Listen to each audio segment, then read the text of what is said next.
Dear students, today topic is trigonometry and bearings.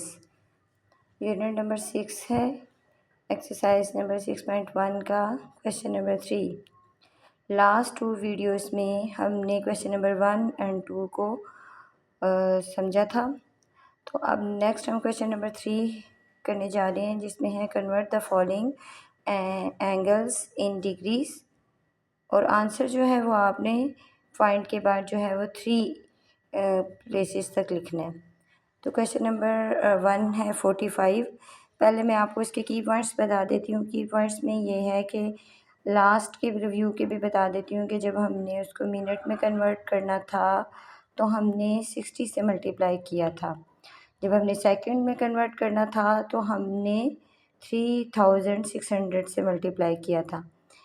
इसी तरह अब हम क्वेश्चन में एंगल्स में कन्वर्ट करना चाह रहे हैं। हमें मिनट या सेकंड्स में वैल्यूज़ दी होंगी तो हम उसको डिग्री में यानी एंगल्स में कन्वर्ट करना चाहेंगे। तो अब हम इस क्वेश्चन के अकॉर्डिंग कि अगर 1 मिनट में क्वेश्चन दिया हुआ है तो हमने उसको 60 पे डिवाइड करना है डिग्री में कन्वर्ट करने के लिए। अगर हमें सेकंड में दिया हुआ है तो हमें 3600 पे डिवाइड करना पड़ेगा। अब आपने ये बेसिक्स रूल्स हैं, इनको अगर आपने फॉलो कर लिया, इनको जहन में रख लिया तो इंशाल्लाह आपको इजीली क्वेश्चन सॉल्व करने में कोई प्रॉब्लम नहीं होगी। अब जैसे कि 45 है, 45 मिनट में है तो आपने इसको डिग्री में कन्वर्ट करने के लिए 1/60 के साथ मल्टीप्लाई किया, मीन्स कि आपने इसको 60 पे डिवाइड किया। अब with the help of calculator you can find easily the value of this question 0.75, यानी 45 को आप डिवाइड कर दोगे 60 पे तो आपके पास आंसर आ जाएगा 0.75। ये तो टर्मिनेटिंग इक्वेशन में ही आ गया है, तो मतलब इसको मज़ीद सॉल्व करने की ज़रूरत नहीं है, ये पूरा आंसर आ गया है। ठीक है, तो ये डिग्री में कन्वर्ट हो गया। अब नेक्स्ट क्वेश्चन है 120 सेकेंड्स। अब मैंने आपको बताया है कि सेकंड्स में कन्वर्ट करने के लिए आपको 3600 पे डिवाइड करना पड़ेगा, यानी अगर मल्टीप्लाई फॉर्म में करना है तो 1/3600 से करना है। तो इसी तरह आपने अब इसको किया और 0 तो 0 से कैंसिल हो गया, 12 1 ज़ा 12 और 12 3 ज़ा 36, और यानी इसका 1/3 भी 30 भी आ सकता है, लेकिन आप इसको डायरेक्ट कैलकुलेटर से भी फाइंड कर सकते हो। तो आपने 120 को डायरेक्ट 3600 पे कैलकुलेटर से डिवाइड कर लो।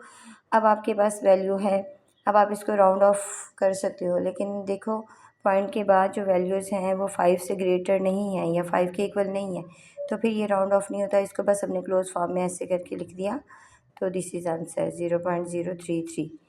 तो इसी तरह क्वेश्चन नंबर 3 है, इसमें मिनट्स डिग्री में भी वैल्यू दी हुई है, इसमें मिनट में भी दी हुई है और इसमें सेकंड्स में भी दी हुई है। अब मैंने आपको बताया था कि लास्ट क्वेश्चन में कि जो रिक्वायरमेंट होती है क्वेश्चन के अकॉर्डिंग, अगर उसमें वैल्यू दी हो तो उसको चेंज नहीं करते, उसको बस ऐड करते हैं। जैसे कि अब यहाँ पर डिग्री में क्वेश्चन है और वैल्यू भी डिग्री में दी है, तो हमने इसको नहीं छेड़ना है, इसको हमने एज इट इज़ लिखना है।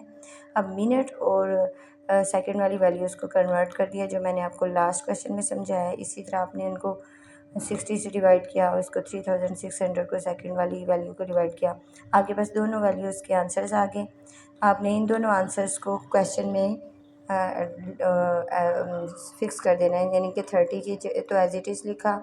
आपके पास 30 मिनट की वैल्यू जो आई है वो 0.5 है, वो आपने लिखी। 30 सेकंड की जो वैल्यू आई आपने वो लिखी। इन सब को ऐड कर दिया तो आपके पास ये है।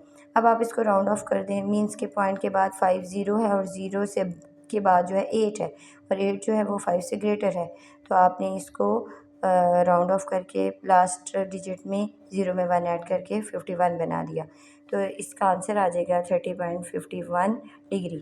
तो आई होप सो कि आप लोगों को इंशाल्लाह ये समझ आ गया होगा। क्वेश्चन नंबर 1 2 3 इसका पार्ट मैंने करवाया है, डिग्री में कन्वर्ट किया है। डिग्री में कन्वर्ट करने के लिए 60 पे मिनट को 60 पे डिवाइड किया जाता है क्वेश्चन की वैल्यू को, और अगर सेकंड में दी हुई है तो 3600 पे डिवाइड किया जाता है। बस बेसिक रूल को आपने जहन में रखना है। इंशाल्लाह आप लोगों को अच्छी सी समझ आ जाएगी मज़ीद करने से, बार बार प्रैक्टिस करने से। ठीक है, टेक योर सेल्फ, अल्लाह हाफिज़।